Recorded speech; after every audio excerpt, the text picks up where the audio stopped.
Salut Brian, on est mardi matin. Alors on avait prévu de parler du retour de McGregor. On a prévu de faire une analyse de Amir Al-Bazi contre Kai Kara France.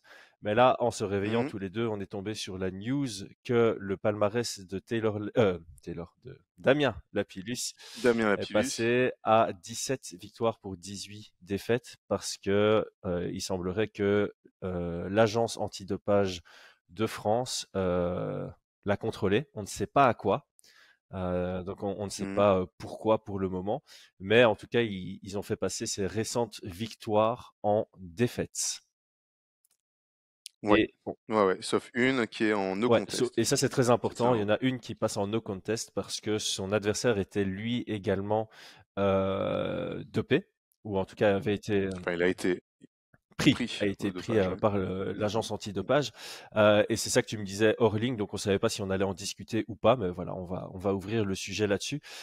Tu disais quelque chose de très intéressant par rapport à ça, c'est euh, on n'a pas pour souvenir, ni toi ni moi, d'avoir des victoires qui passent en défaite suite à ce genre de scénario. On voit généralement des victoires qui passent en no contest quand un athlète se fait choper par une agence antidopage. Et tu Mhm. disais quelque chose de très intéressant, c'est que là, ça passe d'une victoire à une défaite. Est-ce que chacun des adversaires a également été testé? Parce que si tu fais passer d'une victoire à une défaite parce que Damien a été testé, mais pas son adversaire, c'est potentiellement dégueulasse. Ouais. Alors c'est vraiment une spécificité de la fédération française. Je pense que c'est une sanction qui me semblerait juste dans un monde idéal si tout le monde faisait la même chose.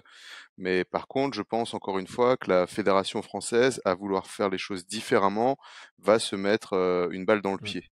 Euh, je comprends tout à fait. Alors, si effectivement les deux combattants sont testés pour tous les produits, les mêmes produits entre guillemets, tu vois, et que l'un revient clear et l'autre est chopé, et celui qui a été chopé l'a été pour dopage, je peux comprendre que ça passe en défaite. Ça donne un exemple et ça dit aux autres combattants, si vous êtes chopé, c'est pas genre no contest, il se passe rien, on passe à autre chose. Si vous perdez, c'est du rouge. Et le rouge, on sait à quel point c'est entre guillemets gravissime. Ça a une grosse importance dans la carrière d'un Ouais, parce combattant. que là, Mm. je vais rapidement interrompre parce qu'il faut bien se rendre compte que une victoire qui passe en défaite, c'est pas juste un -1, c'est un -1 plus 1. Donc si tu es à 3-1 et qu'on t'enlève une victoire et on te la fait passer en défaite, tu passes de 3-1 à 2-2. C'est un gros Exactement, changement. ouais.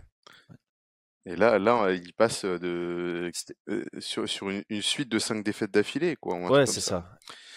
Donc, donc ça pourrait s'entendre dans un premier temps, mais le souci de la fédération française, enfin moi je le dis, hein, et comme quand ils ont voulu gérer les niveaux par palmarès, en disant que les 0 et 5 peuvent s'affronter, que les 5 et 10 peuvent s'affronter, et que plus de 10 combats peuvent s'affronter, moi quand c'est arrivé, j'en ai parlé avec un gars de la fédé, je dis mais arrêtez, si le monde entier ne fait pas ça, c'est qu'il y a une Mhm. raison. Et aujourd'hui, bah, ils se retrouvent à devoir faire des commissions spéciales pour réévaluer, parce qu'on a des gars qui arrivent à 3-0, qui ont des 10 ans de jiu-jitsu, qui sont champions dans des disciplines, et qui n'arrivent pas à être matchés, si ce n'est avec des combattants pros débutants. Ça fait 4 ans qu'ils en Mhm. font. Et là, ça va être la même chose sur ce principe-là, c'est que personne ne fait ça, parce qu'on sait le problème que ça va... Enfin, on sait. La fédération, je pense qu'elle n'y a pas réfléchi, mais moi, je sais le problème que ça va poser. C'est que là, la fédération française, elle dit aussi à toute personne, enfin, à tout combattant, euh, que si on trouve la moindre chose, même si c'est sur un produit teinté ou sur un dopage qui date de plusieurs années, tu vois, ou si t'as, enfin voilà, euh, on vous passe en défaite. Donc on a un risque d'avoir des combattants qui voudront plus venir combattre en Mhm. France. Et on en parlait avant, c'est pas spécialement des 2P, parce que moi, mon contre-argument, c'était à la limite, tant mieux que les 2P restent en dehors. Mais la réalité, c'est Oui, que, comme on l'a déjà souvent vu aussi à l'UFC, tu prends des compléments que tu penses être sains et en fait, tu as des picogrammes qui ne le sont pas et tu te rends pas compte en fait que tu prends des produits qui sont partiellement sur la liste antidopage.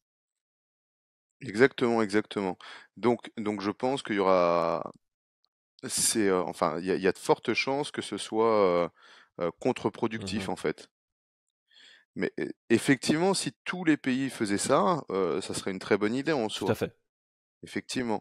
Mais la fédération française doit penser qu'elle est dans un système mondialisé avec d'autres pays et qu'il y en a pour 2 heures de traverser une frontière, surtout en Europe, et donc doit aussi se calquer sur les règles International. Mmh. IMMAF. On peut pas être révolutionnaire Ouais, c'est clair toute sa vie, tu parce vois. que en Enfin, plus, la news a été reportée par, Steven Kiliher, quelque chose comme ça. Et mhm. c'est ça qu'il dit, tu vois, genre, la news tient sur un tweet, et en gros, l'idée du tweet, c'est la Fédération française ne rigole pas. C'est vraiment ça Ouais. le message. Donc, à l'international, c'est comme ça que ça va être vu et perçu. Que ça va être vu, Ouais. ouais. Ouais, bien sûr. Et donc des combats de last minute où ils font venir des Polonais ou des gars des pays de l'Est qui, enfin voilà, ont peut-être pas la même culture antidopage, enfin, ou qui l'ont fait pendant une période et qui se retrouvent, tu vois, il y a 2 ans avec des traces, j'en sais rien, moi. Et puis la question, c'est que la fédération antidopage, elle peut pas tout Mm. contrôler. Donc ça veut dire qu'il y en a un qui se fait choper pour de la ventoline, qui est, enfin voilà, qui joue à peine, enfin ça joue strictement sur rien, quoi. Faut arrêter de délirer. Et de l'autre, elle va pas contrôler un produit dopant beaucoup plus avancé, j'en sais rien. Et donc le gars se fait choper pour de la ventoline. Il a un truc qui va jouer sur quasi rien sur sa performance, et l'autre va avoir un truc, j'en sais rien moi, plus cher ou indétectable, et lui va voir sa défaite passer en victoire. Mm. Tu vois, c'est plein de petites choses comme ça qui, à un moment donné, pourront ouais, poser Ouais. question, quoi. Poser C'est un question. milieu très compliqué, hein. Enfin, la question de l'antidopage, c'est toujours très Ah compliqué ouais. parce qu'effectivement, tu as des trucs qui sont facilement détectés, mais en fait, comme à l'époque, on parlait tout le temps de la marijuana, hein, voilà, tu fumes ton joint Oui, par exemple. et tu prends 5 ans de suspension comme Nick Diaz, alors que tu as des mecs qui prennent des trucs qui font une réelle amélioration de performance, et ça se Ah ouais. détecte pas. Donc c'est ça le Ouais, problème. tout à Et je fait. sais qu'en faisant cette vidéo, on va de nouveau avoir des gens en commentaire qui vont partir sur le narratif de ils sont de toute façon tous dopés. Moi, je suis peut-être un peu bisounours et naïf, et j'aime à croire que certains ne le sont pas et sont très clean et arrivent à performer comme ça. Euh, mais effectivement, au même titre que le weight cutting, il y a des règles qui doivent être mises en place pour essayer de rendre le sport le plus sain et le plus juste possible, le plus équitable. Et c'est un Mhm. travail de longue haleine. Et je te rejoins totalement. Si tous les pays faisaient comme ça, je pense que ce serait vraiment pas mal parce que ça minimiserait. En tout cas, tu vois, c'est comme les cambriolages. Je vais faire un truc, elle a rien à voir, mais j'avais vu en Security IT quand j'étais aux études que tu dois essayer de mince, je retombe pas sur le mot. D'enlever l'intérêt du cambrioleur de venir cambrioler ta maison. Et donc, ne fût-ce qu'un boîtier d'alarme sur ta façade, ça va, il y a 50% des cambrioleurs qui vont pas venir. Mhm. C'est Tu exactement mets ça, la ouais. pancarte attention chien méchant, il y a peut-être 10% des cambrioleurs qui vont s'enlever aussi parce qu'ils ont peur des chiens. Et en fait, c'est que une séquence d'éléments que tu mets en place pour éviter que la personne ne passe à l'action. Et sur la partie anti-dopage, effectivement, si tu fais passer une victoire à une défaite, si tu te fais choper, ben, ça te freine davantage. Mhm. Le problème, c'est qu'à l'international, ça n'a pas été mis en place comme ça. Et c'est peut-être pas le moment de faire de l'innovation sur ce plan-là. Non, non. Non, c'est un enfin, je suis français, hein, donc venez pas me dire ouais les Belges sont en train de trier les Français, mais c'est un problème chez les Français, c'est que ils veulent faire toujours à l'inverse du courant, en pensant enfin voilà, être plus intelligent, et c'est des erreurs. À un moment donné, qu'est-ce qui fonctionne? Faut regarder qu'est-ce qui fonctionne chez les autres, surtout quand on a 20 ans de retard, hein, parce que le MMA vient d'arriver. Qu'est-ce qui fonctionne chez les autres? qu'est-ce que je prends de bien, pourquoi ils ont fait ça et pas ça, quelles ont été les conséquences, et puis voilà. Et une fois que tu as réellement l'expérience, tu commences à Mmh. innover. Mais vouloir arriver et dire ah ouais non moi je suis pas comme eux, je vais faire différemment, je vais innover, etc. C'est une erreur. Et on le voit là rien que sur les matchmaking, de ne pas faire confiance aux matchmakers. Effectivement, il y a des soucis en qu'on peut voir en Angleterre avec des matchmaking où on a des journeymen qui viennent juste pour perdre, mais on a une instance privée, comme par exemple Tapology, qui passe des combats en exhibition Mmh. fight. Ça ne rentre plus dans le combat. Quand elle voit qu'un combattant est juste un journeyman qui vient pour perdre, eh bien ça se transforme en exhibition fight. Ce qui est, je trouve, une très bonne Ouais, solution. Une très très bonne solution. Donc le gars peut dire ce qu'il veut après, j'ai 15-0, eh bien Tapology dira non, t'as pas 15-0 mon ami. T'as 8-0 et t'as 7 exhibition fight contre des gars qui venaient pour ouais. perdre. Non, ça, c'est Voilà. un bon taf de Tapologie, effectivement. Et encore une fois, la logique derrière l'idée, au même titre que faire passer la Mhm. victoire en défaite, elle est bonne. Vouloir cadrer le nouveau sport en France pour t'assurer Ouais, que les combats soient équitables, la logique est très bonne. C'est juste que la ouais, mise en place ne l'était pas. Parce que si on prend elle est pas. l'exemple de Cédric Doumbé, tu le fais venir en MMA, il est obligé de combattre pour son premier combat contre quelqu'un qui a 4 combats ou moins en professionnel MMA. C'est pas logique. Le mec a je Non. sais pas combien de combats en kickboxing, champion, multi-champion du Glory. Imagine, tu le mets contre quelqu'un qui a vraiment fait un petit parcours MMA, 4 combats amateurs et qui fait ses débuts pro. Mais Mhm. c'est pas équitable sur papier. Donc, Mais tout à fait. Et surtout avec le développement du niveau amateur, avec l'IMMAF, on a maintenant des combattants qui veulent devenir champions du monde IMMAF, qui font pendant des années de mhm, l'amateur. Ils combattent sans être payés. Ok, c'est pas une question de niveau, c'est de combattre sans être payé dans une fédération. Et au bout, ils arrivent genre à des 20 combats d'amateurs et ils passent en pro. Donc en pro, ils vont pas se retrouver avec un mec qui voulait, ça fait 3 ans qu'il en fait, il passe pro, et lui, il veut passer pro pour être payé pour combattre, parce qu'il a du public ou X raison. Et donc là, ça a plus de sens. Donc le gars qui arrive, mais on l'a vu plein de fois ce problème-là. On l'a vu avec le l'anglais, comment il Mokaev. s'appelle, Mokaev, qui arrive à 0-0, personne veut l'affronter. Le gars, il a 18-0 en Mhm, amateur, 2 fois champion, ou je sais plus quoi, 2 fois champion du monde. Donc directement, il faut les faire passer contre du haut ouais. niveau. Mais attention, hein, parce que je vois aussi sur le fait de critiquer cette règle sur le dopage, c'est comme on dit, dans un monde idéal, ça pourrait être intéressant si les deux combattants sont aussi testés pour les mêmes Ouais. produits. Et ça ne réglera pas tout non plus. Ça veut dire que, imaginons qu'ils testent, parce que ça coûte de l'argent Mm. aussi, hein.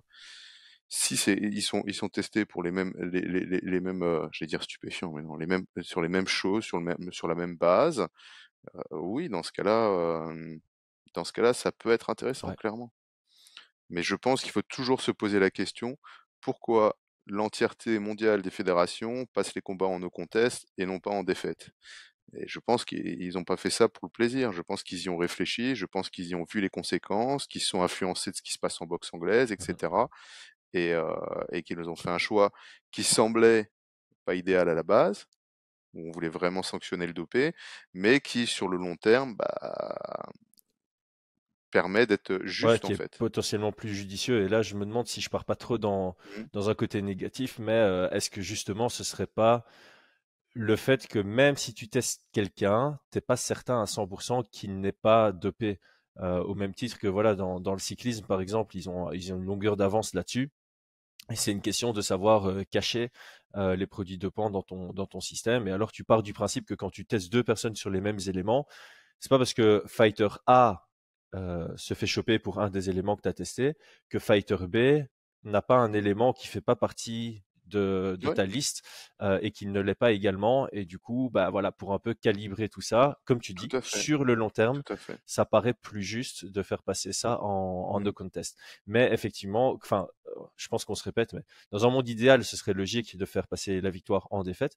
Mais quand tu es le seul pays à faire différemment, ça peut freiner les autres athlètes à venir combattre chez toi. Et donc, ça peut poser des problèmes à des promoteurs, comme tu le dis, sur des short notices. Ça va être difficile de trouver des gens qui disent, ah ouais, je suis Ah ouais, chaud. mais là Ah non, c'est c'est en France.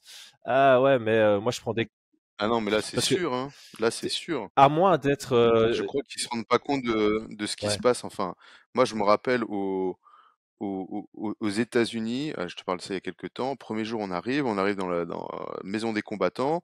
On a un combattant, il est au téléphone avec son manager, et la première question qu'il pose, parce qu'il combattait, je sais plus, dans un État, est-ce qu'il y aura des contrôles antidopage? Mais comme ça, devant nous, quoi. On s'est regardé avec Robin, on a fait quoi? Et son combat, non, non, t'inquiète pas, c'est bon, ok, ok, c'est bon.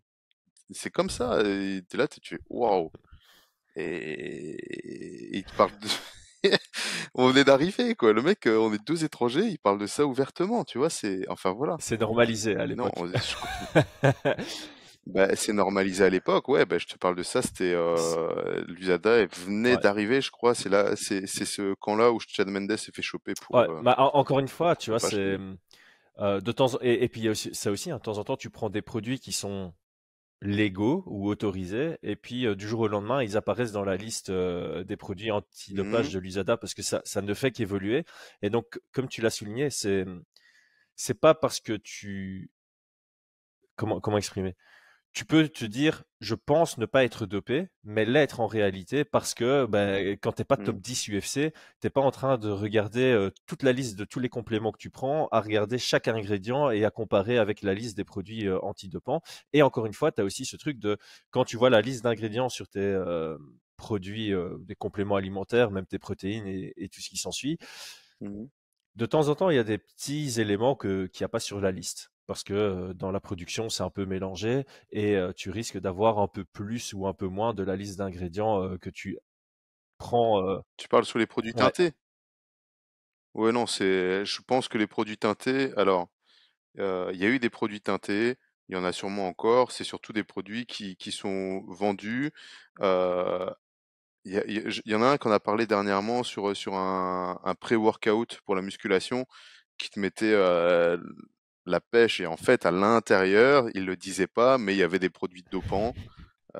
Tu vois, parce qu'après, t'as tout le monde qui fait waouh, c'est de la tuerie, prenez ce truc-là, ça se vend comme des petits pains, mais à l'intérieur, ils en mettent un petit ouais, peu, mais tu ils le vois. mettent pas sur Et la, ils le ils disent le pas. disent pas, c'est ça. Donc en Non, bien fait, sûr que non, et, ils le disent pas. Ça se fait beaucoup, je pense, aux et États-Unis, ça, ça, c'est tu vois. exactement l'argument que je voulais mettre en place. C'est t'es combattant, tu dois combattre en France.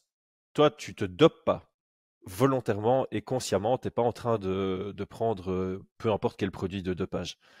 Mais tu as toujours ce doute. Tu te dis, putain, je vais aller combattre en France. Ça se trouve, je vais me faire choper pour quelque chose que je ne sais même pas que je prends. Je prends pas le risque. Alors que dans Mhm, d'autres pays, tu te dis, bah, au pire, je me fais choper, ça passe en no contest. Et donc, ça change pas trop ouais, ça tout ne à change fait. pas trop la trajectoire de ma carrière. Surtout si par après, j'arrive à prouver que bah, ça faisait partie d'un. euh, Tout à fait. Alors bon, là, j'ai hâte de savoir à quel produit il a été chopé, tu vois, parce qu'après, si c'est la ventoline, ce serait complètement stupide, quoi. Enfin, il y aura aussi une différence entre un mec qui se fait choper pour de la ventoline et un mec comme l'a dit les chauds qui se fait choper pour le l'EPO, tu vois. ouais. On n'est pas du tout sur les mêmes degrés de dopage et d'avantage, tu Mhm. vois. Ouais, Ventoline, le mec, s'il est déjà asthmatique, c'est pas trois puffs qui vont le mhm. transformer, quoi. Bon, moi, je pense pas que ce soit pour ça, hein, que pour ça, mais bon. J'imagine que si la sanction est si sévère, ah, après je connais pas le process, donc là je parle sans Ouais, connaissance, ouais, donc, mais je sais pas ouais. si, voilà, quand tu un flag, est-ce qu'on te contacte et puis il y a un genre d'échange et puis, un peu comme en justice et Mm. on te propose quelque chose, tu acceptes ou tu refuses, tu peux te défendre ou pas. Mais là effectivement si c'est pour quelques puffs, ça me paraît quand même assez sévère. Après on a même pas toutes les Mm. informations, donc on sait pas si Non, on n'a en pas tout tout. cas, là, les victoires sont Là, transformées en défaites, sauf une, ouais, là, c'est vraiment sur cet aspect-là, et on hein. ne sait pas s'il y a Après, une suspension. Mais j'imagine qu'il y aurait une suspension. oh, bah, j'espère, bah oui, attends. Après, sur la question de passer des combats où on a la preuve qu'il y a eu du dopage en défaite, moi, en y repensant, Tu sais, je t'en ai parlé. Je pense sincèrement que sur mes défaites, sur mes 4 défaites, enfin, je pense sincèrement, j'en ai quasi épreuve, tu vois. J'en ai au moins 2 où je sais que le gars était chargé et pas qu'un peu. Tu vois ce que Mhm. je veux dire? Enfin voilà. J'en ai au moins 2 et avec le recul, enfin voilà, tu vois, moi je sais, au vu de la force, etc., je me sentirais pas, comment dire ça? J'apprécierais pas que ma défaite devienne une victoire, tu vois. J'aurais l'impression que c'est un Du peu vol. du Mhm. vol entre guillemets, tu vois. Dans le sens que ce soit un no contest, je pourrais le comprendre. Dans le sens, bah voilà, mais que ça passe en victoire, t'as l'impression d'avoir rien fait entre guillemets, Mhm. tu vois. Ouais, tu la mérites pas Euh, spécialement, tu vois. Ouais. ouais, voilà, il y a un truc un peu étrange. Alors bien évidemment, ça me fait chier les barres quand j'y repense. Quand j'y repense et quand tu penses que tu fais ta carrière naturelle et que tu découvres après, ou parce que tu vois, c'est toujours pareil, comme tu dis, on est toujours très Mhm. naïf. On se dit mais non et tout. C'est comme, tu vois, quand j'étais aux États-Unis, je tourne avec Shawn Mendes, qui a une force complètement incommensurable. Eh bien, dans ma tête, pour moi, il était pas dopé, tu vois. Jamais. Pour moi, c'est le mec, il est juste trop fort, point. Et toi, t'es pas comme lui, et c'est de la génétique, tu vois. Et puis, bah, à un moment, quand tu vois le poteau rose une fois, deux fois, trois fois, et tu te rends compte des choses, bah ouais, c'est un moment, c'est un avantage qui est, Ok, ouais. mais pour eux, ouais, qui voilà, qui est sûr, ouais, non, c'est un autre monde, hein, c'est un autre monde. Mais bon, on se ment à soi-même beaucoup, Mhm. tu vois. On se dit non, ça va passer, même si le gars il est chargé, je vais l'avoir, je vais trouver une solution. Non, les gars, oubliez. Des gars qui ont des forces surhumaines, faut oublier, c'est des avantages. Ouais, Enfin, voilà, quoi. c'est trop gros. C'était la petite parenthèse sur le fait que je pense que en tant que athlète, même si tu as combattu contre un gars qui était chargé, t'as l'impression de pas mériter une Mhm. victoire, tu vois. Que ça passe en no contest, t'es déjà très très content en soi. Euh, et puis c'est tout, Ouais, tu mais vois. je comprends, en tant qu'athlète, tu veux que sur ton palmarès, les victoires soient vraiment toi qui gagnes par un biais classique du MMA, KO, TKO, soumission ou décision. T'as pas envie, t'as Ouais, jamais, en tant qu'athlète, t'as jamais envie de gagner par disqualification. T'as jamais envie de gagner par exactement, ouais. overturn 3 semaines plus tard. C'est pareil, tu vois, si tu as Tout à une fait. décision litigieuse, là, je peux comprendre que tu sois content si ta split elle s'inverse, mais tu vois, t'as quand même vécu la déception de la défaite sur les semaines Hmm. qui suivent. Et donc là, ouais, ce serait mieux qu'il n'y ait jamais de Ouais, dopage. un Ouais. no contest, ça enlève juste C'est la ça. défaite, voilà, et ça reconnaît juste qu'effectivement il avait un avantage et qu'on peut pas savoir qui était le plus fort, Mhm. point, tu vois. Mais là, de dire il avait un avantage, donc c'est toi le plus fort, donc tu gagnes, c'est un peu Ouais. bizarre. Parce que tu vois, quand je te dis j'ai au moins deux gars dans mes quatre défaites où je sais qu'ils étaient chargés, pour moi, ça veut pas dire que j'étais meilleur qu'eux, tu vois. Sur les deux, il y en a un, je sais qu'il est pas chargé, il était meilleur que moi, Mhm. clairement. Ça, c'était, tu vois. L'autre, non, je suis pas d'accord, mais il y en a un, clairement, était meilleur que moi. Je me pose même pas la question, tu vois, donc je vais pas justifier Mhm. ça. Donc, je pense que le no contest, ça veut dire, effectivement, on peut pas savoir qui était le meilleur entre Ouais. nous, entre guillemets. C'est Martialement ça. parlant, hein. Ouais. Ah bah Hmm. écoute, je pense qu'on a fait le tour. Encore une fois, on n'a pas assez d'éléments, donc on n'accuse personne Ouais, de rien, mais on pensait que la non. discussion était assez intéressante à avoir ici par rapport au développement du sport, tout simplement, et puis de discuter un peu de ce milieu assez caché Oui, quand tout à même, fait. parce que en fait c'est proéminent. Tout le monde parle tout le temps de dopage, mais on se rend compte, même en discutant entre toi et moi, qu'on n'a pas spécialement énormément d'informations sur le processus d'antidopage. Moi, je sais juste que les entités viennent en mode surprise à ton événement. Ils viennent ou ils viennent pas. Quand ils viennent, ils testent certains athlètes. Est-ce qu'automatiquement, s'ils testent un athlète d'un combat, ils testent aussi son adversaire? Ça, je ne sais pas. Je ne sais pas s'ils Mhm. font exactement les mêmes tests pour tout le monde. Mhm. Et en tout cas, là, on voit que quand il y en a un qui se fait choper, la sentence est lourde. Par contre, ce que j'apprécie, contrairement à la Belgique, par exemple, c'est que c'est communiqué. Enfin, en tout cas, là, ça sent. Enfin, j'espère que la fédération française fera un communiqué parce que en Belgique, tu as quelqu'un qui se fait choper, c'est mis sur un vieux site que personne ne va jamais voir, et en fait, tu t'en rends pas compte si personne n'en parle. Et je trouve quand même que ça doit faire partie des sanctions, c'est la communication Mmh. ouverte sur, bah voilà, on a testé autant positif que négatif. On a testé cette liste de combattants Mmh. là. Ceux-là sont clean, ceux-là sont pas clean. Je pense que ça doit faire partie quand même Mmh. des règles. Bah, après, c'est une des différences entre la Belgique et la France. La France, elle a un vrai, au niveau médiatique, il y a une vraie couverture médiatique, que ce soit dans l'actualité journalière, politique et tout, ou dans l'actualité du MMA. C'est très développé en France, ce qui est beaucoup moins en Belgique, même s'il y a des journaux d'investigation, ça l'est beaucoup moins. Et puis et puis c'est clair qu'on suit quand même en Belgique pas mal l'actualité Mm. française. Je la trouve plus accessible entre guillemets. Enfin, elle est quand même beaucoup plus Ouais. couverte. Mais sur ce sujet, ben, c'est vrai que là, au final, le principal fautif, ça reste Damien Lapillus. On a chargé Ah la non, non, c'est fédération clair. française. Euh, donc non, ça reste le principal concerné. On a juste surtout questionné effectivement cette décision qui, enfin voilà, comme on a dit, dans un monde idéal, ça serait peut-être une solution. On n'est pas dans un monde idéal, mais on doit être dans un monde juste. Et moi, je trouve que ça va être une balle dans le pied, et j'ai hâte d'avoir la suite Après, voilà, bah, c'est de cette histoire, quoi. les erreurs permettent de faire avancer les choses aussi. Donc, s'il y a un moment sur Tout le à long fait. terme ou juste en écoutant l'argumentaire que tu viens de mettre en place dans ce podcast, peut-être que ça va faire réfléchir et amener à d'autres décisions dans un futur proche ou plus lointain. Ouais.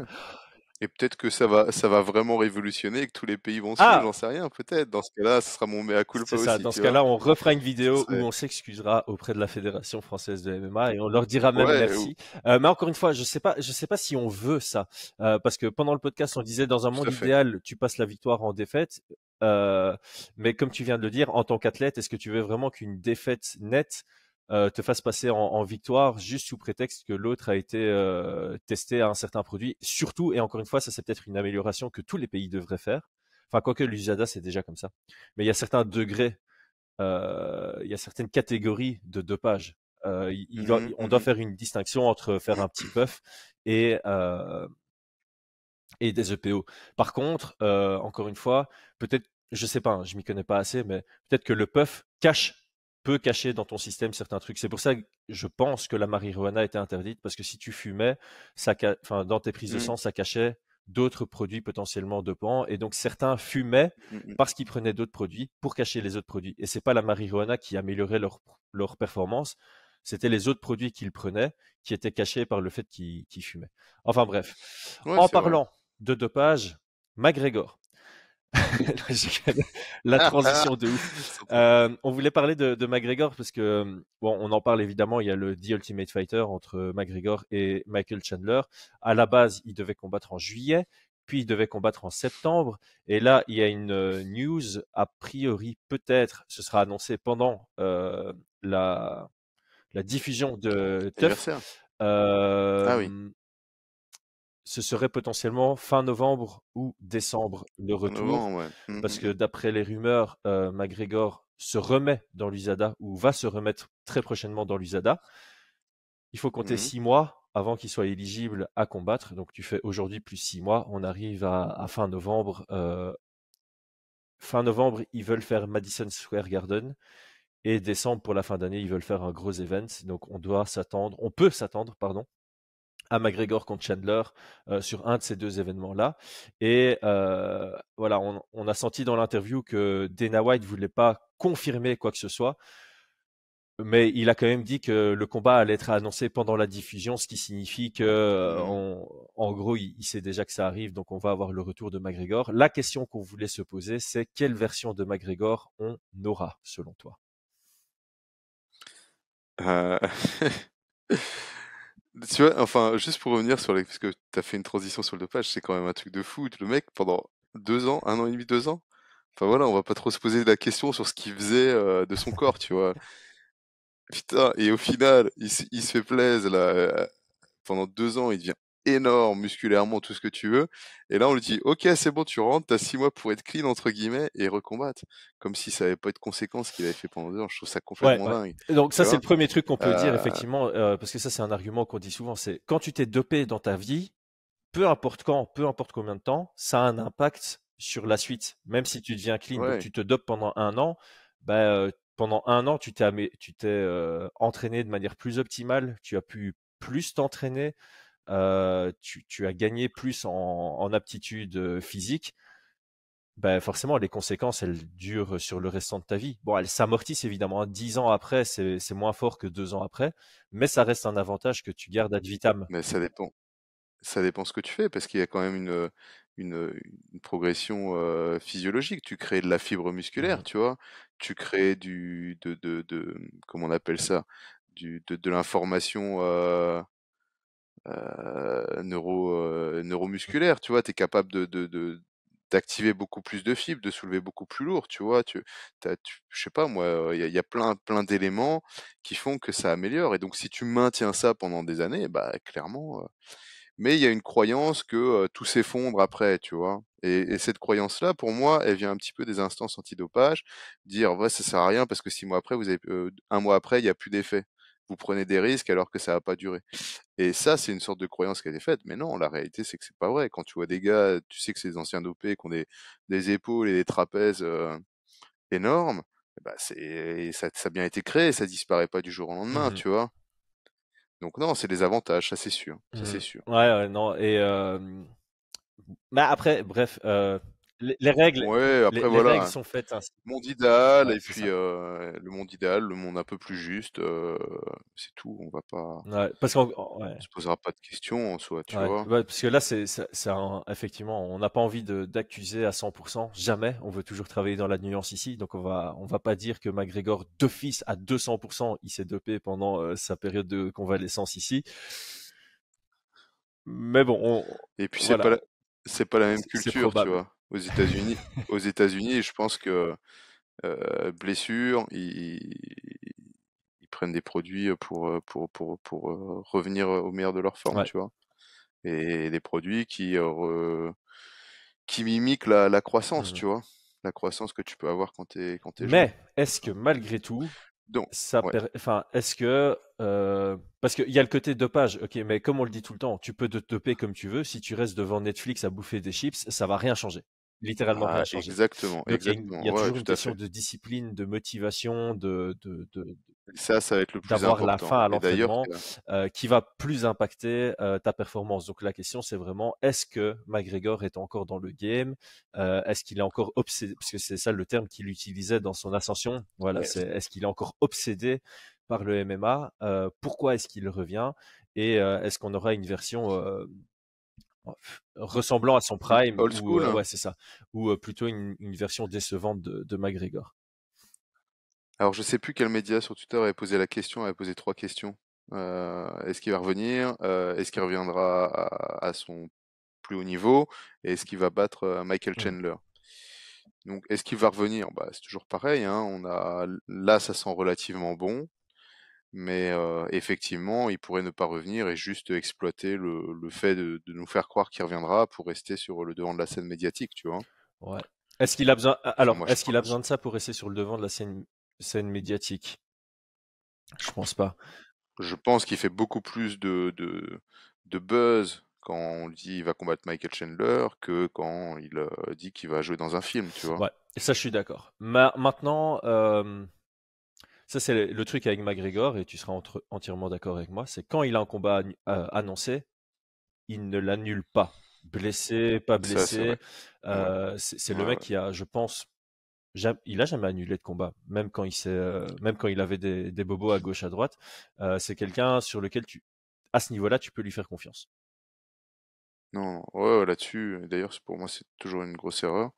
Mais oui, ça, c'est clair que combat pied cassé, genou en vrac contre Mendes, à chaque fois, il est allé, ouais, Ouais, clairement. donc à ce niveau-là, moi personnellement, je pense qu'on va le revoir. Je pense que Moi, je ouais. pense aussi, oui, je pense aussi, hein. Je, je pense aussi qu'on va le revoir.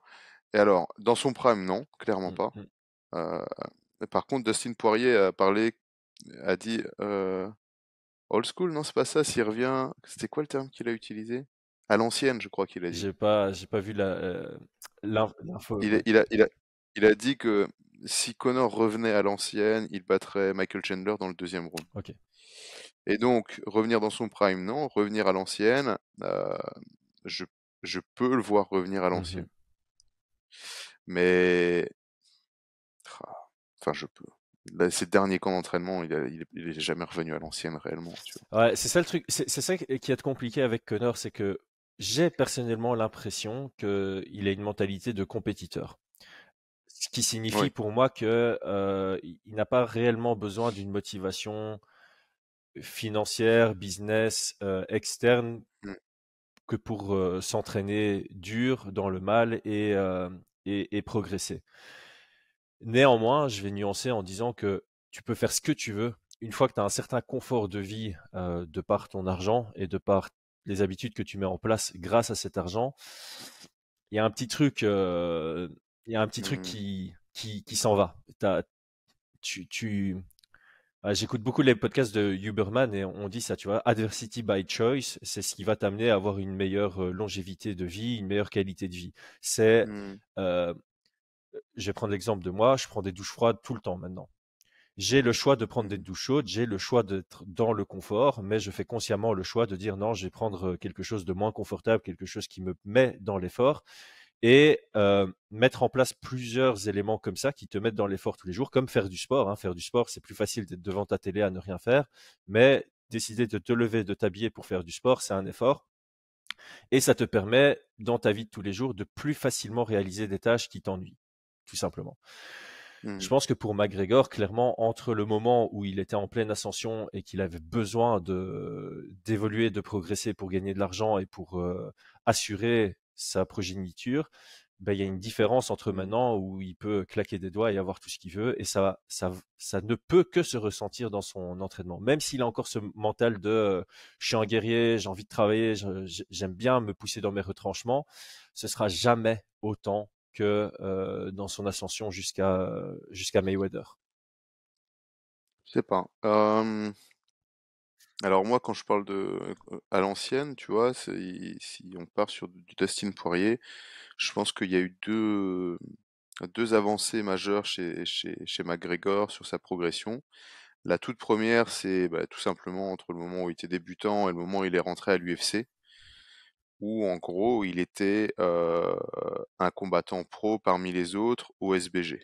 Il allait faire les rounds de sparring à thème, il était sur les lignes, enfin tu vois, sur tous ces trucs-là, il n'était pas à part, tu vois. Et c'est là où il a réellement monté, bah, il était dans le grind tout simplement, il s'entraînait énormément, il allait en Islande s'entraîner avec Gunnar Nelson, il était dans le mal. Là aussi, Gunnar Nelson qui accusait un bon 10 kilos de plus, tu vois, c'était quelque chose. Et pour moi, ça a été sa plus grande Mm, progression. Il était un numéro, et enfin un numéro. Vous voyez ce que je veux dire? Il était un combattant parmi les autres, et il grindait, et il fallait sortir du lot, entre guillemets, tu vois. Puis après, quand le succès est arrivé, il a commencé à individualiser sa préparation. Mais c'est individualiser sa préparation. Là, il y a eu une sorte. D'un côté, c'est intéressant. De l'autre, tu sors du groupe, tu vois. Tu sors d'être un numéro parmi les autres. Tout est autour de toi. Donc tu fais venir des partenaires d'entraînement et ils sont là pour toi. Ils tournent comme tu veux. Tu peux choisir un petit peu celui que tu veux. Tiens, je vais prendre lui. Et quand on te dit, bah ouais, mais il est pas très très fort. Tu vas dire, ouais, mais moi j'ai juste besoin d'un corps qui bouge et d'une cible. C'est ce qu'il avait dit, hein, tu te rappelles. Et pour moi, là, la progression, elle a été moins forte. mm. Par contre, quand il a mis en place son programme FAST, pour le 2 de Diaz, ou pour son retour suite à la défaite euh, contre euh, Nurmagomedov, pour moi, ses entraînements étaient quand même beaucoup plus intensifs. Tu vois Ouais, ce que je veux dire?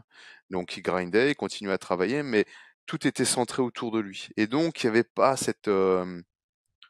on a des partenaires qui viennent pour le faire tourner, mais qui sont pas pour le mettre chercher la compétition, tu vois. Avant, il y avait des histoires sur le tatami, il s'est pris la tête avec un, puis l'autre. Tu ouais. vois ce que je veux dire? Ce truc-là où le mec en face, il veut un peu la compétition et en Mm. découdre. Et je pense que ça, c'est ça que j'aimerais dans sa prochaine prépa voir. Et moi, quand j'ai des combattants pros qui me disent: «Brian, prépare-moi pour mon combat», heu, genre et qui pourraient voudraient que du cours privé ou que, ça soit autour d'eux, je dis: «Non, non, non.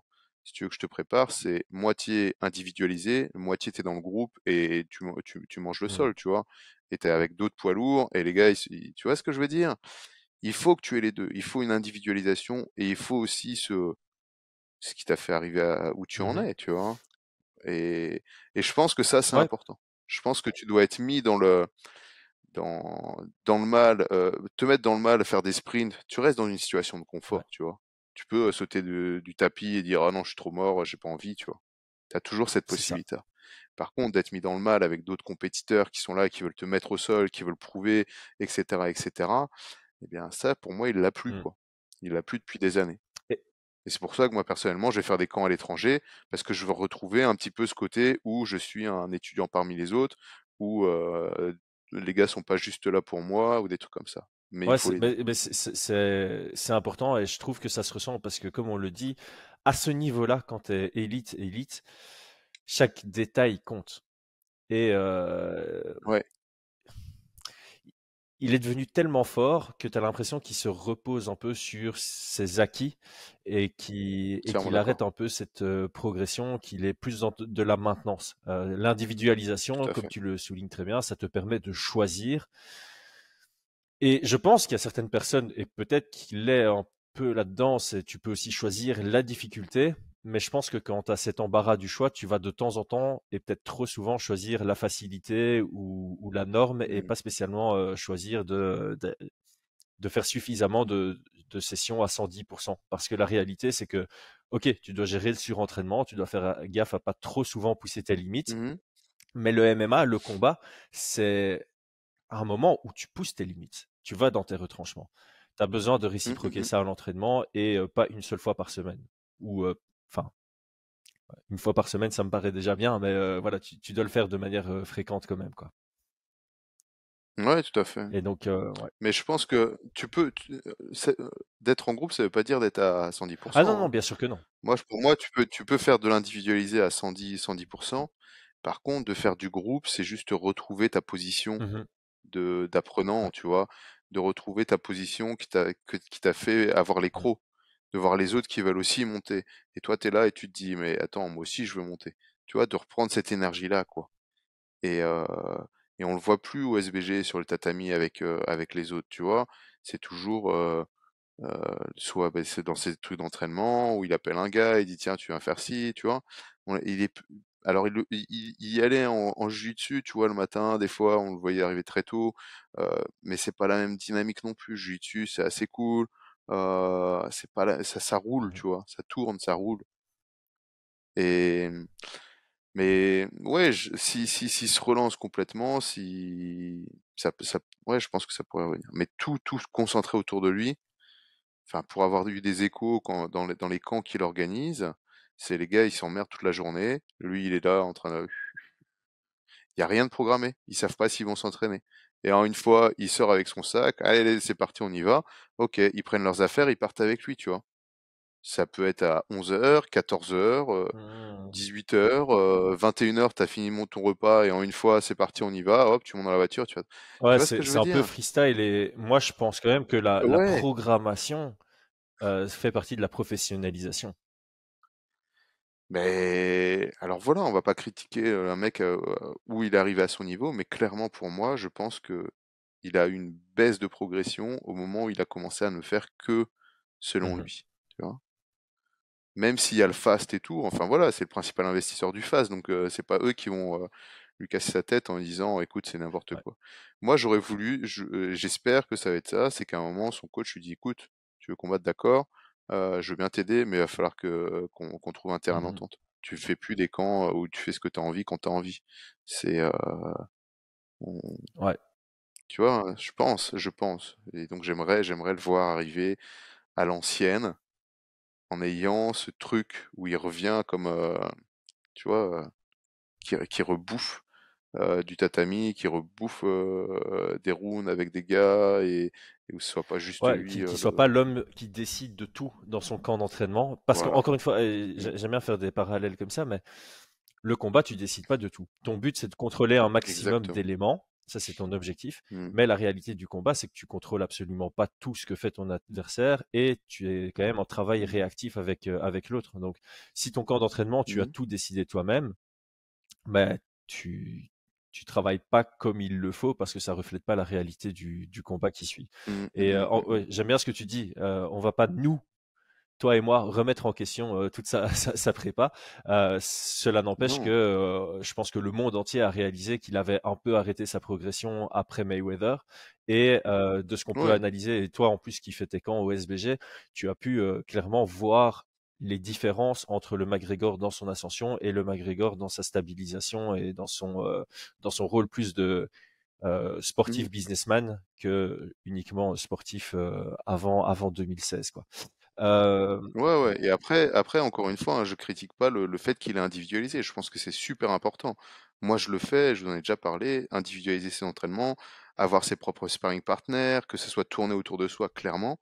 Mais je pense qu'il lui faut, même si c'est 20%, ce truc de hmm, groupe où tu vas et t'es juste un numéro et te rappeler ouais. pourquoi t'es là, Ben, tu en vois. fait, Te rappeler que tu là et que d'autres ont la dalle et que ah lui il a la dalle et ça doit te ouais, motiver, tu vois, cette source de motivation, de te dépasser et te dire non, je suis le numéro un. Tu vois, si, c'est pour ça qu'il y a des gars, par exemple chez Kill Cliff, il y a plein de combattants hmm, pro, tu vois. Moi j'aime pas parce qu'ils font quasi que du groupe. Donc 80% du groupe où tu es toujours en train de te tester et tout, et ils ont 20% peut-être d'individualisé sur de la prépa physique et peut-être des pads, moi je trouve ça pas hmm. bon, tu vois. Je trouve que c'est beaucoup trop en groupe. Oh, ben, en fait, là où je pense que ça dépend des gens. On en parlait avec Aldric, enfin, tout doit être individualisé. Euh, pour certaines personnes, 20% d'individualisation et 80% de groupe sera optimal pour eux. Pour d'autres personnes, ce sera Ouais, l'autre ouais. 80-20. Pour d'autres, ce sera 50-50. Mmh. Le but en tant qu'athlète, c'est de trouver ton juste milieu. Là où je te Ouais, rejoins, ouais, c'est que je vais quand même dire je pense, je vais pas dire je suis sûr, mais je pense que c'est adapté à personne de faire 100 exactement. 0 ou 0 100. C'est adapté à personne de faire que de Mmh, mmh l'individualisation, mh, c'est mmh, adapté mmh, à mmh, personne de mmh. faire que du groupe. Tu vas progresser dans Tout les à deux fait, cas, mais ce sera pas ta progression optimale. Et le problème tout de à fait. McGregor, c'est qu'en faisant 100% d'individualisation, ben, c'est pas optimal. Il progresse évidemment parce qu'il continue à s'entraîner, mais la progression est Ouais. minime par rapport à ce qu'il pourrait gagner en faisant ne fût-ce que 20% Mmh. de groupe.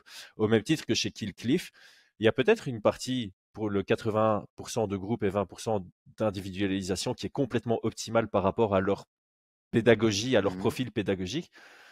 Mais pour certains, ce serait peut-être plus intéressant de faire du 50-50 ou du 70-30. Le tout, c'est Ouais, en tout à tant fait. qu'athlète, tu dois faire de l'introspection, tu dois analyser ce qui est le mieux pour toi.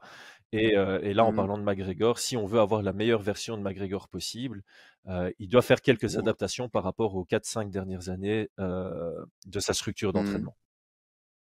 Ouais, c'est vraiment le truc, si on veut le revoir à l'ancienne, comme dit Dustin Poirier, pour moi, il faut qu'il reprenne un petit peu de ce qui a fait Bien qu'il sûr. était «à On change l'ancienne» pas une entre équipe guillemets, qui tu vois? gagne. On modifie Non, légèrement. On ajuste. tout à fait. Mais du coup, la dernière question, j'ai pas spécialement envie d'y répondre, tu vois. Est-ce qu'il va battre Chandler? Parce que ça dépend beaucoup de son Mmh. camp d'entraînement. Et aujourd'hui, c'est trop tôt pour le Ouais, dire. Est-ce qu'il a les capacités pour gagner? Bah oui, clairement, ouais. clairement. Il doit même pas être la version de Eddie, enfin, sa version de Eddie Alvarez, c'est même pas cette version-là dont il a besoin pour en Non, découdre avec Chandler. Donc, tout à fait. je pense qu'il peut le battre, mais je pense aussi qu'il peut perdre. Ça dépend de quelle version on va avoir. Mmh, mmh mh. Pour moi, c'est vraiment, en tout cas l'UFC, hein, on en a déjà parlé sur le matchmaking, c'est vraiment le meilleur combat à faire pour un retour.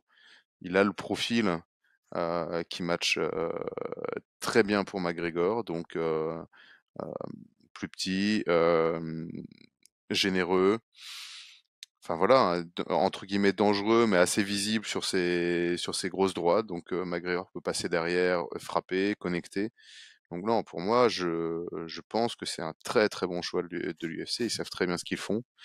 Mais clairement, si McGregor arrive les mains dans les poches, ça va mal se passer et on aura. Pour moi, ça peut partir dans une sorte de mauvais remake de Norma McGregor, Mhm. tu vois, avec des mises au sol et une possible étranglement ou un finish, parce qu'on aura un gars qui s'est pas affûté, ou un possible remake de McGregor Mendes, Mhm. tu vois. Enfin, ça, je pense qu'on Les deux scénarios sont on fait possibles, mais pas de. c'est ultra spéculatif Ouais, de c'est pronostiquer ultra spéculatif. maintenant, d'autant plus que voilà, si le combat est dans 7 mois, Mais il y a rien de. Ouais, pour moi, il y a rien de mystérieux sur quoi, vers quelle direction peut le combat peut ouais. aller, tu vois, entre ces deux Mhm. chemins. Mm. Il nous reste un sujet. Commençons par Amir Albazi, numéro 8 contender dans la division des flyweight. Il a 16 victoires, une seule défaite en professionnel. Ce sera son 5e combat à l'UFC où il est invaincu. 4 victoires, 0 défaite donc. En termes de KO, soumission et décision, 6 victoires par KO, 8 par soumission et 2 à la décision. Il est âgé de 29 ans. 5 victoires d'affilée. Sur ses 5 derniers combats, son 5e c'était au Brave. Sa dernière victoire avant de rentrer à l'UFC, c'était contre Curtis, soumission dans le premier round. Il arrive à l'UFC face à Malcolm X Gordon, il l'emporte par soumission en fin de premier round, alors que Gordon est une ceinture noire. Très très belle performance pour s'exposer dans la nouvelle promotion qu'il a rejoint, l'UFC évidemment. Ensuite, une victoire à la décision contre Zumagulov. Ensuite, il prend le petit frère de Deveison Figueiredo, Francisco. Il le bat par soumission dans la première reprise. Et finalement, son dernier combat, c'était contre Costa. Il l'emporte dans la troisième reprise par TKO, venant dans uppercut arrière. C'était absolument superbe. Son adversaire, on le connaît très bien. Kai Kara France, 24 victoires, 10 défaites en professionnel. 11e combat à l'UFC. Il y affiche un palmarès de 7 victoires pour 3 défaites.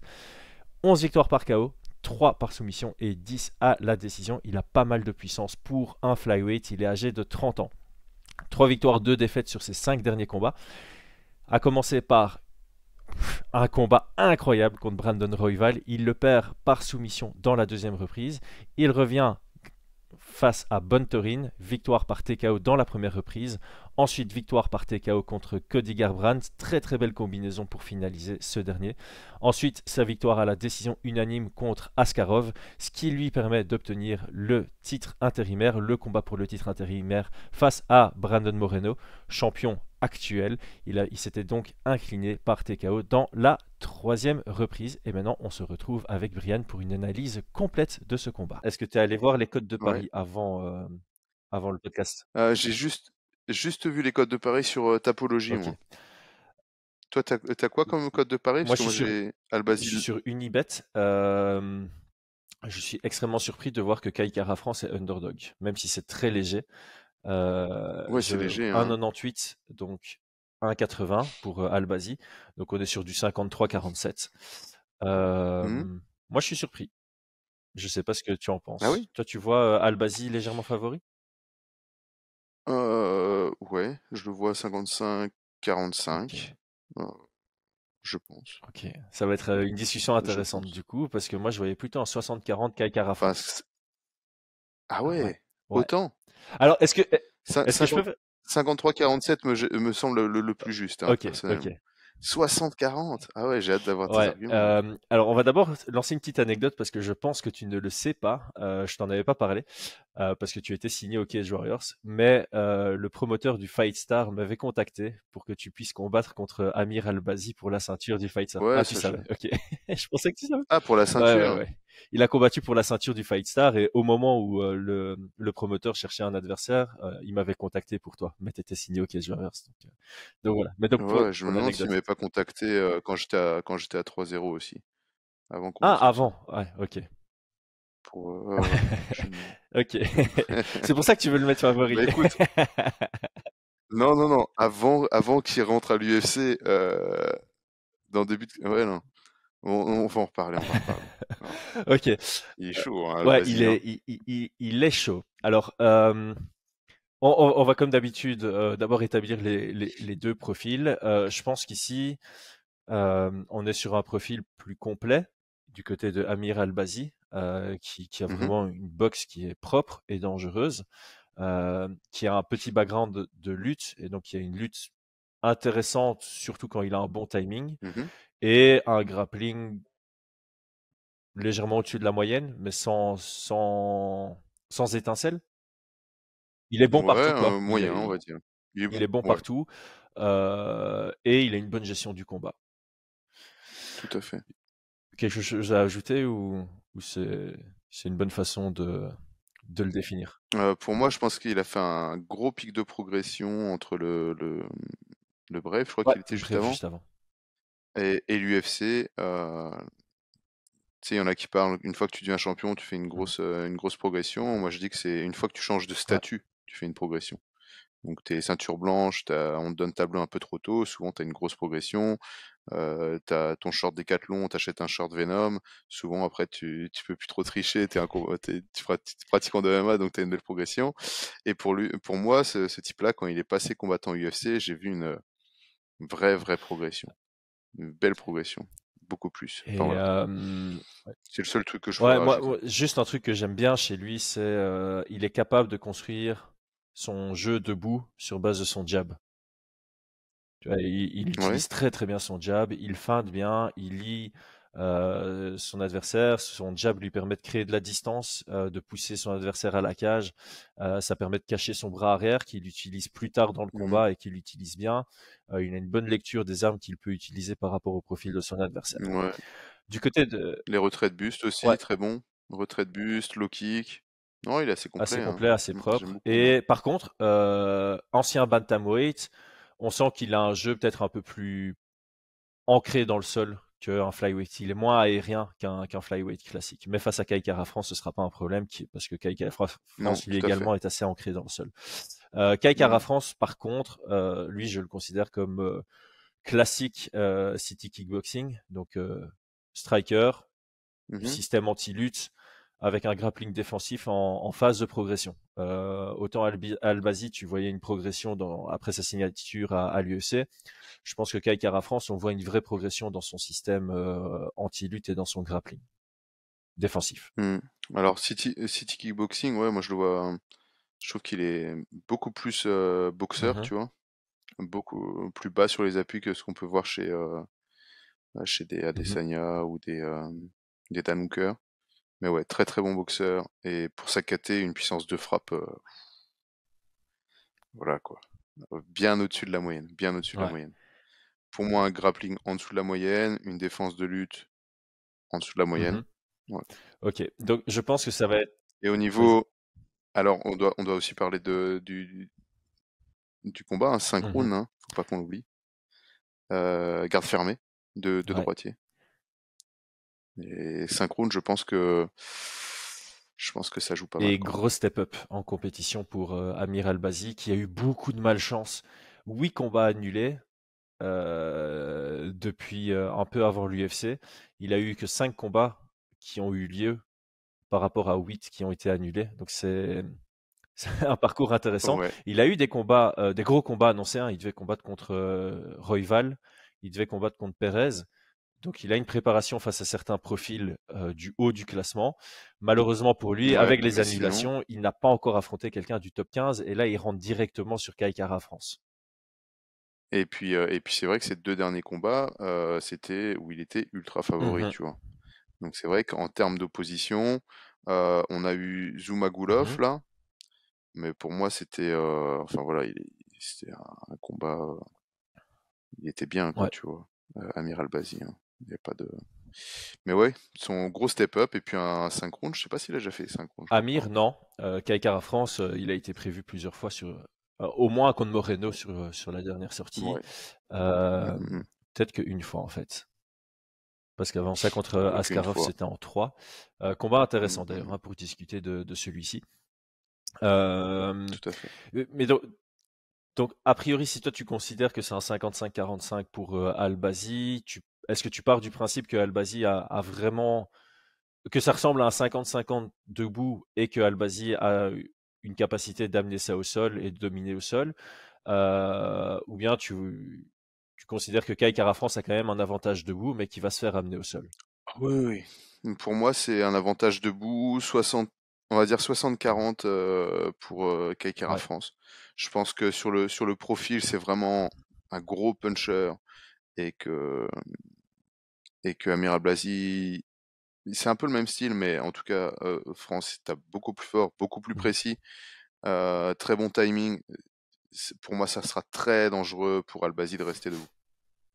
Je pense qu'il peut le gérer. Par contre, je vois Albazi être bien meilleur en lutte, bien meilleur au Ok. sol. Et le seul truc qui m'embête, entre guillemets, c'est les 5 rounds sont pour moi, c'est problématique pour les deux et avantageux pour les deux. Dans quel sens?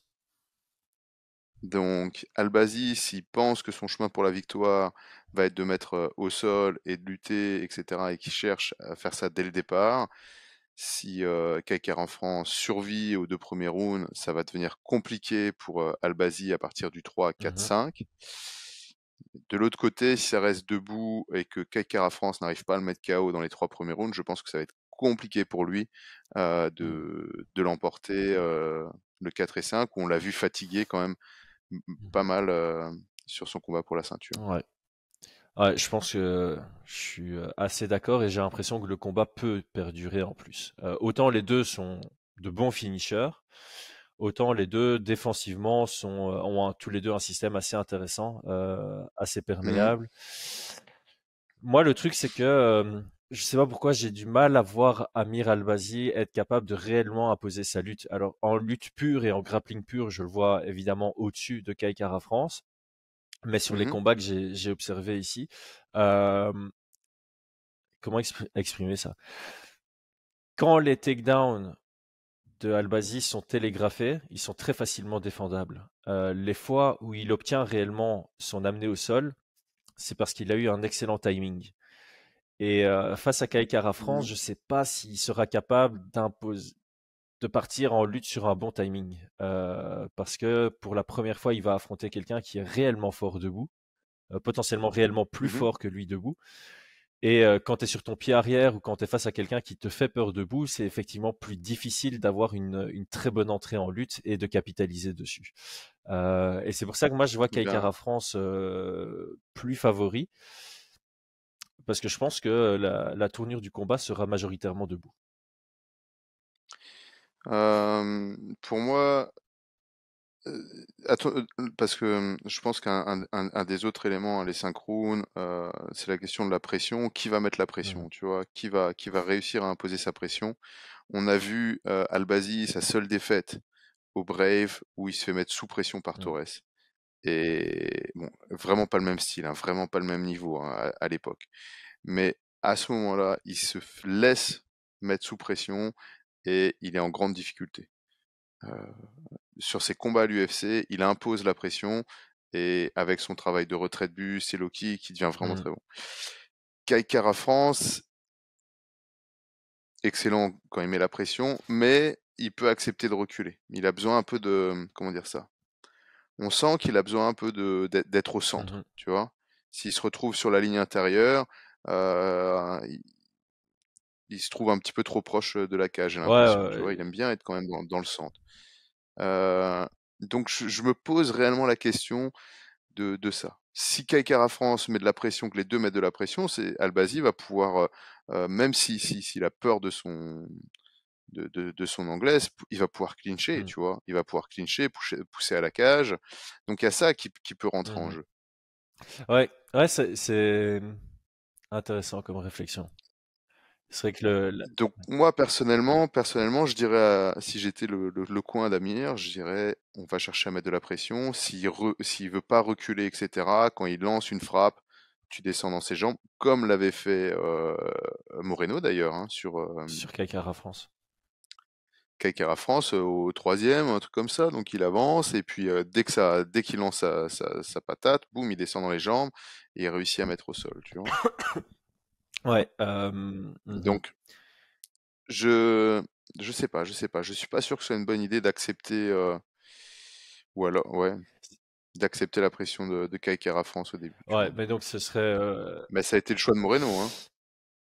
ouais, ça a été le choix de Moreno, mais c'est un peu au moment où il a arrêté enfin, c'est au moment où il a refusé d'accepter la pression de Kai Kara France qu'il a un peu plus, enfin, qu'il a beaucoup plus brillé dans le combat aussi. Tout à fait, Et donc, tout s'il y à a une fait. leçon à Ouais. tirer pour Albazi, c'est justement ça, c'est ne pas accepter la pression de Kai Kara France et de pas avoir peur de Mhm. meet in the middle, hein. Ouais, c'est ça. Contacté. Ouais. Euh, D'autant plus que bah, si Kai Kara France essaie de mettre la pression et que toi marque ton territoire, bah, il risque d'avoir beaucoup de collisions et tu te retrouves au clinch et c'est là où au tu peux clinch. peut-être essayer d'imposer ta lutte. Maintenant, je trouve que Kai Kara France a aussi Mmh. un bon système de sortie de clinch, au même titre que Adesanya dans la même équipe.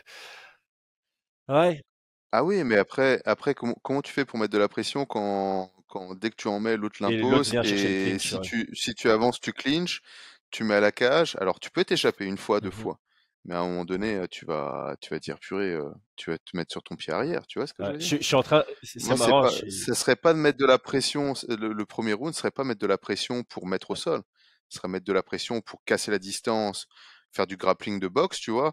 Pap, pap, pap, il va envoyer, boum, tu l'accroches, tu le mets à la cage, tu le fatigues un petit peu, ça le frustre et tout, il ressort, tu remets de la pression, tu le mets à la cage, si tu as une ouverture. Mais pas se Ouais, cramer, tu vois? surtout que Au premier round, on est sur 5, surtout tu que vois? Albazi, on l'a déjà vu faire ça.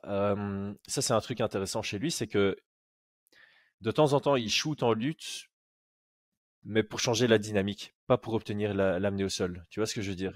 Ouais, Il va ouais, ouais, feinter son ouais, jab, il ouais, va shooter en lutte, hop, il va pas mettre d'énergie dedans. C'est juste montrer à l'adversaire tout à que fait. cet aspect-là du MMA est présent dans le combat.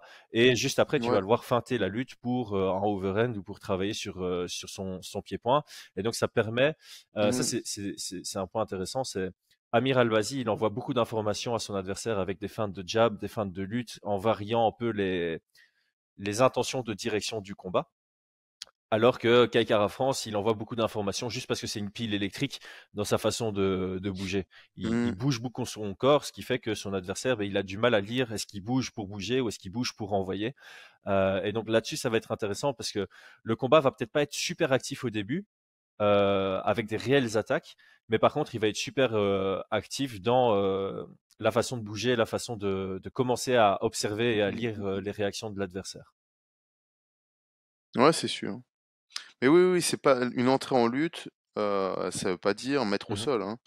Et nous, on le bosse le mardi soir, ce que j'appelle du dirty boxing. On fait du shoot boxing et dirty boxing. Shoot boxing, c'est boxer pour lutter, et dirty boxing, c'est lutter pour boxer, tu Mhm. vois? Et donc et puis après on mélange. Donc là, on est là, on va boxer, rentrer, le gars va défendre, et quand il défend, il descend ses mains pour aller chercher les mains, et on va profiter de ces moments-là pour refrapper Mhm. derrière, ou sortir du clinch et frapper directement.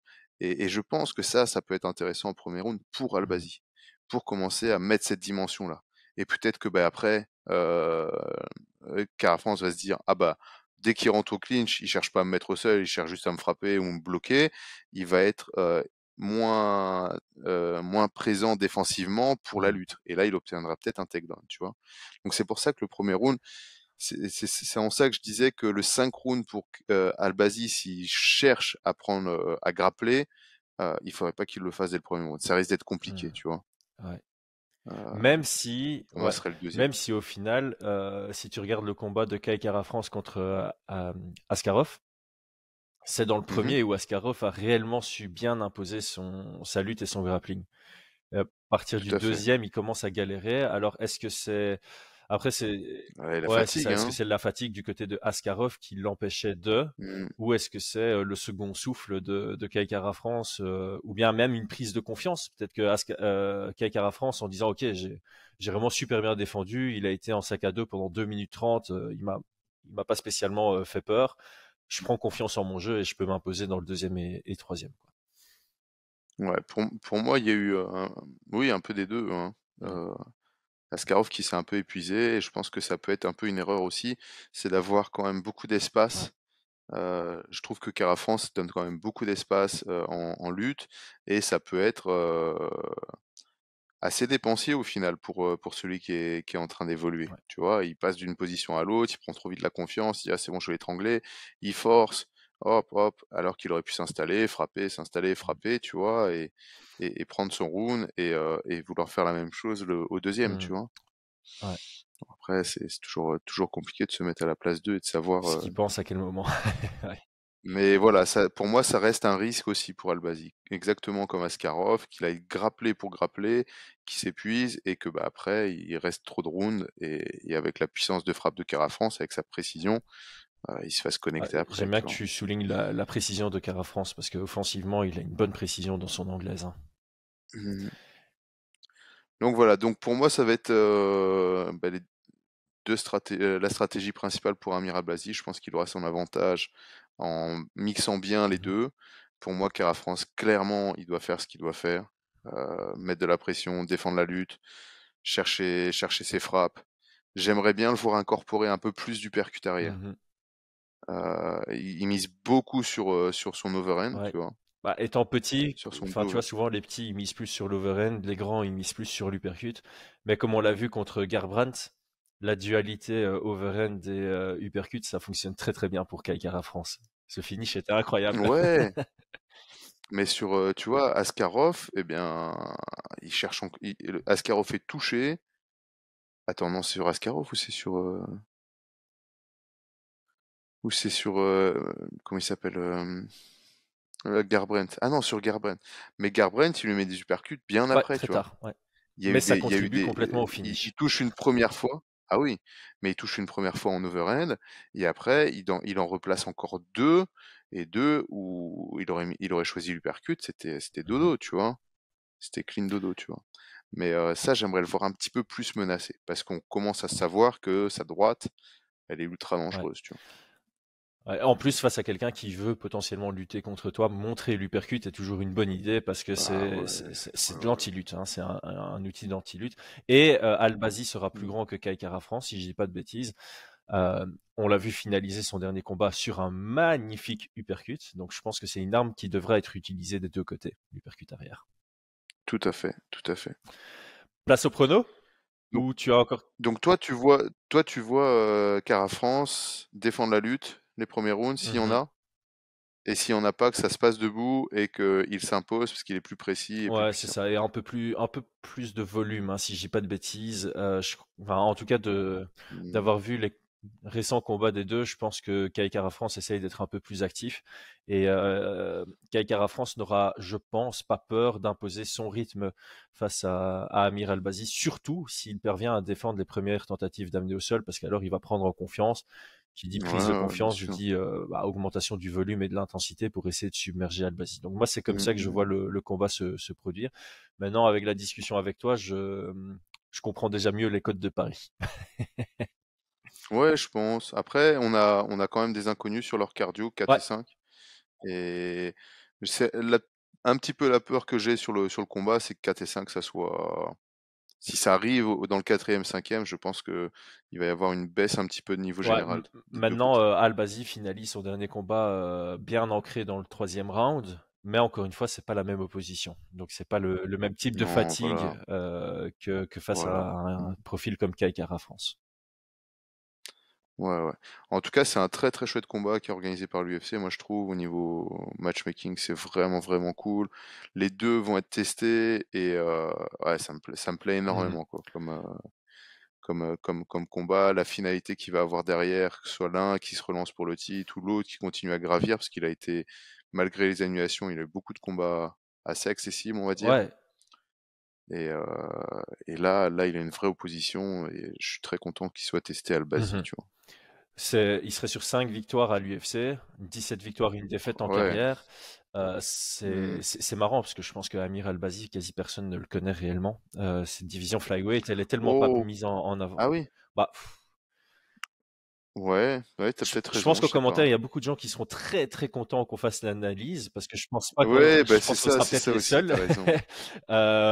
Mais ouais, cette division, elle est quand même dingue parce que quand tu regardes devant Albazi, bah, il y a Perez qui est peut-être le nom le moins impressionnant de la Hmm. division dans le top, mais Mateusz Nicolaou, Brandon Royval, Kai Kara France, Pantora, Hmm. Figueiredo et Brandon Moreno. Cette division, elle est quand même dingue. Avec Manel Kape qui arrive Non, aussi non, bah c'est vrai derrière. Ouais, qu'après, là, c'est vrai que je te dis, oh, tu penses qu'il est pas très connu, mais c'est vrai qu'on a la chance d'avoir beaucoup de, enfin, dans ceux qui suivent les vidéos, beaucoup de connaisseurs, et ça, c'est chouette.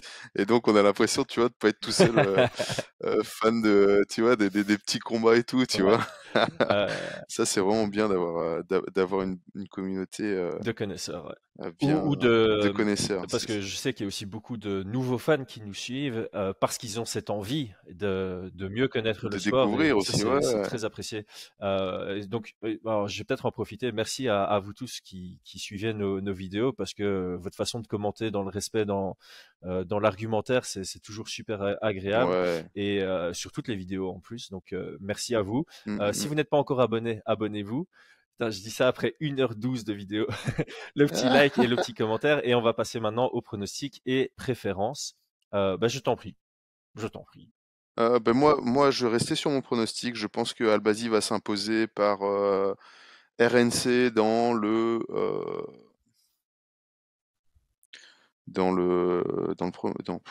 j'ai envie de dire dans le premier round, mais euh, mon pronostic, mais voilà, hein, là si je pariais ça, je pense que je gagnerais beaucoup d'argent, tu vois.